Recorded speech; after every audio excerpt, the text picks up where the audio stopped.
there looking at how do they? It's like another language. It is, isn't it? Like a foreign language. It's amazing to me. Yeah, and this language evolved over centuries. Well, I tell you what I'm interested in now. When you write this, like somebody would write a narrative in text, right? You hear it, and then you translate that, and you break it out into different instruments, and then you lock it out like this. Here's percussion, timpani, tuba, trombone, trumpets. How many instruments did you have? A 70-piece orchestra. 70 pieces? Yeah, the top 8 call musicians in Hollywood. Many people that played on this session played on the last Star Wars movie. But the piccolo, I noticed the piccolo was... Yes? It was really great in Mike and Debbie's Discovery, and I can see where you really made the most of the piccolo. One of my favorite instruments. I never understood, you know, the language Right. of music. In 7th and 8th grade, we were too immature to learn it in musical language. Like he tried to teach it in like almost a mathematical way, that you have this note here, you can either go 2 above it, 2 below it, you know. Right. Yeah, that's like what the progressions were and things. I took the trombone, and I think it was 6th grade, and fumbled through it in some horrible way, and they took the trombone away from me. I like To hear this. every instrument in your head Right. and be able to compose something that is not off-key or creepy sound. I have the same appreciation for what you all do. You're always jotting, you can't stop Charlie from creating and drawing. You take that and make an actual 3D workable piece. To me, that's fascinating. I see it in my head, Right. and I draw it.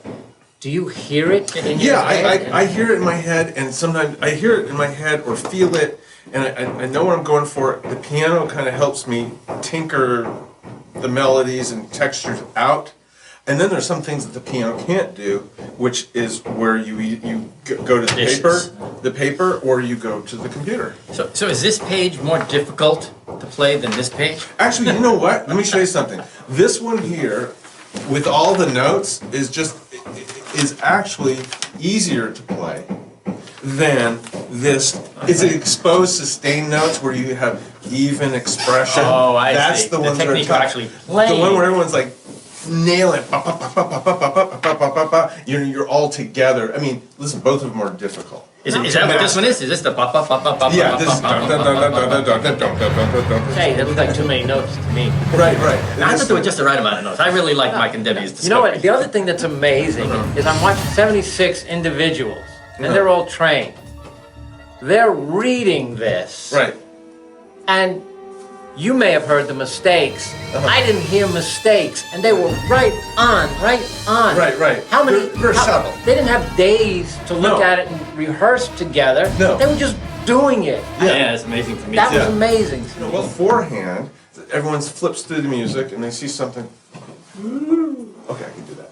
That's no problem. You know, they just like feel it because they know when they play it all together, it's going to work as a cohesive piece. Playing it together. That's what amazed me. Then with all of these people out there, you see you out there, and it's like, okay, and it was kind of coming from you as well. Yes. You were like the center point that everybody was not really watching, but were cognizant of. They were aware of you, and that was kind of the guide for everybody. That's 99% of like conducting a big orchestral session like that is being very familiar with your music.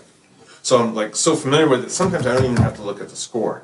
And when you can exude that kind of confidence with the musicians, oh, okay, we'll follow you. You know, so they can concentrate on a great performance. Now, how do they take their eyes off the music to look at you? That's why you hold the baton in your head above. So it's like out of the corner of the eye, they see someone that does this. You know. So that's what it is. There's just one part where I'm looking at the cellos and I'm just like that. The gesture just dictates the way they're going to express it. So if I went like this, they may play it hard.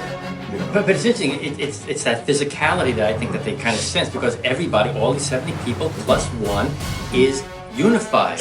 When I was there, everything came together like one gigantic organism. That was just playing this incredible music. Now, can you imagine when we do the entire soundtrack album and we have a 360 camera?